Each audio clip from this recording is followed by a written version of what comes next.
Like ಮಾಡಿ, share ಮಾಡಿ, subscribe ಮಾಡ್ಕೊಳ್ಳಿ. ಹಾಯ್ ಫ್ರೆಂಡ್ಸ್, ಎಲ್ಲರೂ ಹೇಗಿದ್ದೀರಾ? ನಾನಿವತ್ತು ಜೋಳನ ಬೇಯಿಸಿಟ್ಕೊಂಡು ಹಾಗೆ ಹಿಂಗೆ ಜಸ್ಟ್ ಹಿಂಗೆ ಬೇಯಿಸ್ಕೊಂಡು ಹಿಂಗೆ ಒಗ್ಗರಣೆ ಮಾಡೋದು ಹೇಗೆ ಅಂತ ತೋರಿಸ್ತಾ ಇದ್ದೀನಿ. ಹೇಗೆ ಮಾಡೋದು ಅಂತ ನೋಡ್ಕೊಂಡು ಬನ್ನಿ. ಜೋಳ ನೋಡಿ ಬೇಯಿಸಿಟ್ಕೊಂಡಿದ್ದೀನಿ ನಾನು. ಈಗ ಏನೇನು ಬೇಕು ಅಂದರೆ ಬೇಯಿಸಿಟ್ಕೊಂಡಿರೋ ಜೋಳ ನೋಡಿ ಈ ಥರ ಕಟ್ ಮಾಡಿಕೊಂಡು ಕುಕ್ಕರಲ್ಲಿ ಒಂದು 4 ವಿಜಿಲ್ ಹೊಡೆಸ್ಕೊಂಡಿದ್ದೀನಿ. ಅದನ್ನು ಕಟ್ ಮಾಡ್ಕೊಂಡಿದ್ದೀನಿ. ಎಲ್ಲ ಈ ಥರ ಬಿಡಿ ಬಿಡಿಯಾಗಿ ಮಾಡ್ಕೊಂಡಿದ್ದೀನಿ. ಈಗ ಅದಕ್ಕೆ ಸ್ವಲ್ಪ ಬೆಣ್ಣೆಯಲ್ಲಿ ಒಗ್ಗರಣೆ ಮಾಡೋಣ.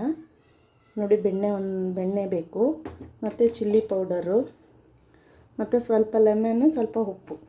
ಹೇಗೆ ಮಾಡೋದು ತೋರಿಸ್ತೀನಿ ನೋಡಿ. 2 ಸ್ಪೂನ್ ಬೆಣ್ಣೆ ಹಾಕ್ಕೊಂಡಿದ್ದೀನಿ ನಾನು. ಅದು ಕರಗಲಿ. ಸ್ವಲ್ಪ ಕರಗಿದ ಮೇಲೆ ನೀವು ಜಾಸ್ತಿ ಏನು ಅದನ್ನು ಫ್ರೈ ಮಾಡ್ಕೊಳ್ಳೋದು ಬೇಡ. ಜೋಳ ಆಲ್ರೆಡಿ ಬೆಂದಿದೆ. ಜಸ್ಟ್ ಇದು ಬೆಣ್ಣೆ ಬಿಸಿ ಆದಮೇಲೆ ಚಿಲ್ಲಿ ಪೌಡ್ರ್ ಹಾಕ್ಕೊಂಡು ಇದು ಮಾಡ್ಕೊಳ್ಳೋಣ. ಈಗ ನೋಡಿ ಬೆಣ್ಣೆ ಕರಗಿದೆ. ಚಿಲ್ಲಿ ಪೌಡ್ರ್ ಹಾಕ್ಕೊಳ್ಳೋಣ. ನೋಡ್ಕೊಂಡು ಹಾಕ್ಕೊಳ್ಳಿ, ಜಾಸ್ತಿ ಖಾರ ಮಾಡ್ತೀವಿ.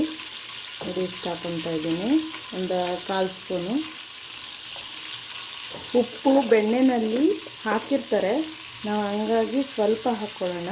ಆಲ್ರೆಡಿ ಬೆಣ್ಣೆನಲ್ಲಿ ಉಪ್ಪು ಹಾಕಿದ್ರೆ ಬೆಣ್ಣೆ ಇದಾಗಿರುತ್ತೆ. ಈಗ ಸಾಕು. ಈಗ ಬೇಯಿಸಿಟ್ಕೊಂಡಿರ್ತೀವಲ್ಲ ಜೋಳ, ಅದನ್ನು ಹಾಕ್ಕೊಂಡು ಮಿಕ್ಸ್ ಮಾಡ್ಕೊಳ್ಳೋಣ. ಸ್ಟವ್ ಆಫ್ ಮಾಡ್ಕೊಳ್ಳೋಣ. ಏನು ಬಿಸಿ ಬೇಕಂದರೆ ಆನ್ ಮಾಡಿಟ್ಕೊಳ್ಳಿ, ಬೇಡ ಅಂದರೆ ಆಫ್ ಮಾಡ್ಕೊಳ್ಳಿ, ಆಯಿತಾ? ಸ್ವಲ್ಪ ಬಿಸಿ ಆಗಲಿ ಅನ್ನಂಗಿದ್ರೆ ಇರಲಿ.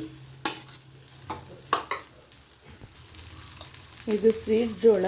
ಬೇಕಿದ್ರೆ ಸ್ವಲ್ಪ ಖಾರವಾಗಿರಲಿ ಅಂದರೆ ಇನ್ನೊಂದು ಸ್ವಲ್ಪ ಹಾಕ್ಕೊಳ್ಳಿ, ಆಯಿತಾ? ಚಿಲ್ಲಿ ಪೌಡ್ರು ನಾನು ಇನ್ನೊಂದು ಸ್ವಲ್ಪ ಹಾಕ್ಕೊತಾ ಇದ್ದೀನಿ. ಉಪ್ಪು ಸಾಕು, ಉಪ್ಪು ಬೇಡ. ನಾವು ಜೋಳ ಬೇಯಬೇಕಾದ್ರೂ ಉಪ್ಪು ಹಾಕಿರ್ತೀವಿ. ಉಪ್ಪು ಹಾಕೋದು ಬೇಡ, ನೋಡ್ಕೊಂಡು ಹಾಕ್ಕೊಳ್ಳಿ, ರುಚಿ ನೋಡಿಕೊಂಡು. ಈಗ ಲೆಮನ್ ಹಾಕೋಣ. ನೋಡಿ ಒಂದು 1/2 ಲೆಮನ್ನು, ಜಾಸ್ತಿ ಹಾಕ್ಕೊಳ್ಬೇಡಿ ಟೇಸ್ಟಿಗೆ. ಈಗ ರೆಡಿಯಾಗಿದೆ.